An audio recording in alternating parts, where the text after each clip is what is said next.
To understand what nightlife is like in the Russian countryside in the 2020s, you first have to understand what the village itself is.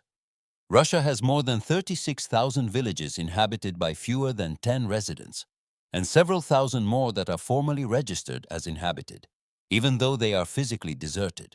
The ones where something is still going on have a house of culture, or DK in Russian, or a rural cultural and leisure center. And that is the only place within several dozen kilometers where you can go out in the evening. The shop closes at 6. There is no pharmacy, no restaurant, no bar. There is the DK or there is a bench. But for any of this nightlife to happen at all, the DK first has to survive. And that is anything but obvious, because in recent years, Russian rural houses of culture have been closing en masse. In the Baltasinsky district of Tatarstan alone, there are 48 DKS operating today, but those are only the officially active ones. Closed ones stand nearby, old brick hulks with DK signs and broken windows, where someone left the remnants of decorations from the last New Year's celebration. Journalists from a Kostroma newspaper described the story of a village where the DK was shut down because there was no one to run it. And what did the youth do?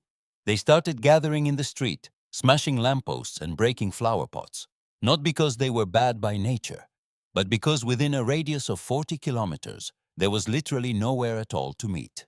A house of culture in the Russian countryside is a building from the Soviet era, built for the proper ideological reasons as proof that the state cares about the cultural needs of the working people. In theory, performances, hobby clubs, exhibitions, and lectures were supposed to take place there. In practice, for 7 days a week, there are dusty props from the last performance in 1997, and on Saturday evening, someone moves the chairs against the walls to clear space for the dance floor. And that is the disco. The speakers are 15 years old, the amplifier crackles, but is still alive, and the DJ is either the head of the DK or his daughter, or a local music enthusiast who sleeps in a tractor during the week and turns into a master of decibels on Saturday. Entry costs from 100 to 200 rubles, that is as much as a few eggs or half a kilogram of flour, and for that price you get 4 hours of evening time with friends. In wealthier DKS there is a proper DJ booth, meaning a table by the wall with a laptop connected to an external amplifier. In poorer ones, a cassette player used to be enough, with the DJ sitting there with a pencil ready to manually rewind the tape, because remotes and fast-forward buttons break quickly and the pencil is always there. To this day, some DKS in the deep provinces still run on Android plugged by cable into a speaker. There is no title, no beatport, just an MP3 folder downloaded from vKontakte, where someone uploaded a set of 700 tracks under the title Party, New Year's Eve, Wedding, Disco. The playlist is as fixed as winter. Russian hits from the 1990s, Disco Polo in a Russian version, a bit of Eurobeat, Leontiev, Pugacheva, Kirkorov. And if the DJ is progressive, then something by the Black Eyed Peas from 20 years ago, and maybe Gangnam Style, which in the Russian countryside still counts as a novelty. Western music arrived here in 4 pieces and got stuck. But nobody minds, because to dance and have a drink, you do not need Spotify Premium. Alcohol has to be discussed separately and honestly, because it is the central element of the whole story. Officially, there is no alcohol at discos, because the DK is a cultural institution funded by the municipal budget, and selling alcohol would require a license that few people have. Unofficially, everyone knows that the men at the entrance are not pulling wallets out of their pockets. The bottle is hidden in a jacket. Every hour you step outside for a cigarette, and in the process take a sip from the bottle standing behind the corner of the building. The system is old, widespread, and perfectly understood by everyone involved, including the DK manager who pretends not to see, because if he throws out the drunks, he will be left with an empty hall and an even emptier cash register. In the provinces, people drink before they even arrive. The classic sequence goes like this. A small group gathers in an apartment or in a garage, drinks 200 grams each to warm up, puts the bottle in a pocket, and goes. Once there, they keep stepping out behind the corner every so often. Those who came from Vovka or Nikolaiki on a motorcycle from a neighboring village have a fuller bottle, because the road across the fields is the traditional moment for drinking along the way, which makes motorcycle accidents on Saturday nights in the Russian countryside as common as the seasons. Local doctors talk about it openly in interviews, but accident statistics are not readily published because they would spoil the regional reports. Fights are part of the ritual, not of every Saturday and not of every disco, but they are such a regular part of the landscape that DK managers have developed management strategies for them.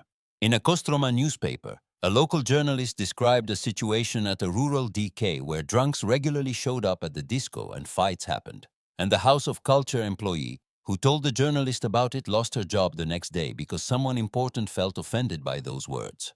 That is a lesson in itself. It is better not to speak too loudly about what happens at rural discos. The causes of fights are catalogued and unchanged for decades. The first and most important, boys from another village came to our disco. That is an absolutely sufficient reason. It does not matter that Vanya from small Sosienki is a calm man and came only to dance. The fact that he is from another village places him in the category of an intruder who should be treated with minimal politeness and maximum readiness to escalate. This ritual, locals versus outsiders, was not invented in the 1990s. It is described in texts from the 18th century and in folk songs in which boys from a neighboring village steal girls and get beaten up for it. The second reason is a girl. Someone liked someone. Someone caught someone's attention. Someone invited to dance the one that someone else considered his own. The mechanism has been unchanged for 1,000 years, except that in the 18th century, a village brawl ended in a beating, whereas in the 2020s, it happens that someone comes out with a metal rod. Statistics on offenses in Russian rural municipalities indicate that alcohol is present in more than 90% of acts of physical violence. That would not shock anyone who has ever been to a village disco. The third category of reasons is old grudges waiting for the right moment.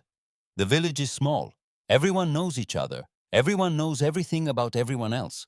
And that knowledge lies beneath the surface for weeks, waiting to explode right here, next to the amplifier playing Pugacheva. That car that damaged the fence 2 weeks ago. That debt from the summer. That girl from 2 years ago. Alcohol is not the cause of these matters. Alcohol is only the key that opens the door to a confrontation that has been waiting to happen. DK managers, who have survived a dozen years of running rural discos, have developed their own preventive methods. The most effective one, described in an interview for the KP newspaper, is based on one iron rule. As soon as a fight starts, the DJ turns off the music and turns on all the lights. Full lighting and silence have a shocking effect like cold water. Most troublemakers suddenly realize that everyone is watching them and the mood dies down. Those who still want to fight go outside, because fights outside are by nature not on DK property. And behind the corner there are no witnesses anymore, so everything gets sorted out there in the dark in its own way. This outside space, the parking lot, the snowy yard, the dark alley behind the DK, is in Russian rural disco culture a separate place, almost ritual catacombs, where the second part of the evening unfolds. When they go out there, they are not just going for a smoke. They go out for a bottle, for a conversation, to settle matters, to revisit old grudges. The Russian word razborki, a showdown, a settling of accounts, is key here and deeply rooted in this culture. Outside the DK there is a space where you can speak loudly, shout and hit, because the walls of the building do not hear. In the village there is nowhere else to meet besides this building. There is no cafe, no park with benches in the center. There is tundra, there is winter, and there is the DK. And if the DK is warm, there is music, and there is some form of community. Then the village disco, with all its drama, fights, and drunk men, is also the only skeleton of social life still breathing in that village. It is worth adding one dimension that is rarely spoken about. A fight at a village disco is, in Russian provincial culture, a ritual with a deep social function. This is not an act of vandalism. It is an exam of belonging, loyalty to one's group, and status. A guy who did not get into a fight in defense of a friend or his girl loses face for many weeks. A guy who wins a clash with a neighboring village walks around with his head held high for a while and gets respect that is otherwise hard to earn, without work, without money, and without prospects.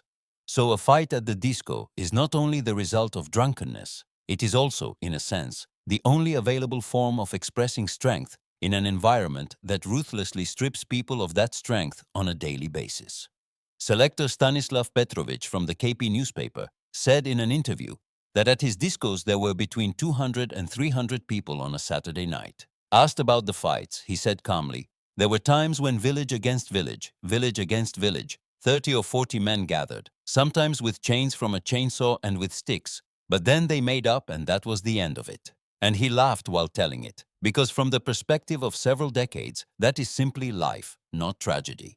After the year 2022, rural discos became a place where absence became very visibly present for the first time. The men who a year earlier stood behind the corner with a bottle had left, some for military contracts, others simply ran to the cities to avoid mobilization. More women than usual appeared on the dance floors, and more older people because there were clearly fewer young men. In some villages in Buryatia, Tuva, and the Altai Krai, where a disproportionately large share of recruits come from, local DKS organized farewell discos, and then waited for returns that did not always happen. This is the new ritual of the village disco in Russia during wartime. A dance with absence, music played for those who left, those who returned, and those who will never return. Nightlife in the Russian countryside is a contrast impossible to reconcile with any stereotype.